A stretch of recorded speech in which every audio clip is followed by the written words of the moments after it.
19 চরিলাম বিধানসভা কেন্দ্रनि ত্রিপুরা बदलनि कैंडिडेट सुबोध देबरमा तांगशालो एसडीएम हाबानगर थांगे रिटार्निंग अफिसार जे बांगला दुआतिनि थानी नमिनेशन बुलाई याफरका।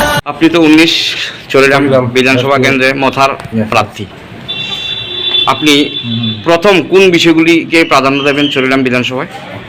প্রথম তো রাস্তাঘাট, শিক্ষা, স্বাস্থ্য এবং জলের ব্যবস্থা, এবং বিশেষ করে ওইখানে ওই জায়গাতে এগ্রিকালচারের সুব্যবস্থা, ওইসবটি প্রায়োরিটি দেওয়া হবে। এই বিষয়গুলি নিয়েই আপনি যাবেন জনগণের কাছে। আমাদের মুদ্রা ইস্যুটা আছে।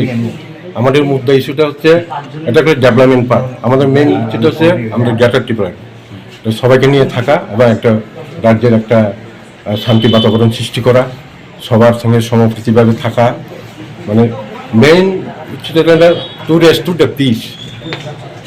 পিসটা হচ্ছে আসল কথা। আপনি পিস থাকলে মানুষের মধ্যে আতঙ্ক যাতে না থাকে, মানুষের মধ্যে সবাই বাঙালি হোক, আমাদের ত্রিপুরা জাতি হোক, সবাই মিলেমিশে থাকতে পারে, এটাই হচ্ছে। আচ্ছা, আপনার 19 চরিলাম বিধানসভা কেন্দ্রে আপনার প্রতিদ্বন্দ্বিত্ব শাসক দলের জিষ্ণুদেব বর্মন, উপমুখ্যমন্ত্রী। লড়াইটা কি কঠিন হবে? সব কিছু নির্ভর করবে গণদেবতার উপর। গণদেবতা তো আমার উপর খুব সারা দিলে আমার 10% মানে কনফিডেন্ট। কারণ যা দেখে গেছে, ডাবল ইঞ্জিন ইউনিট দেখছে, সিঙ্গেল ইঞ্জিন ইউনিট দেখছে, আর দেখার কোনটা বাকি আছে এটা তারাই জানে। জয়ের ব্যাপারে আপনি কতটুকু আত্মবিশ্বাসী? I am fully confident.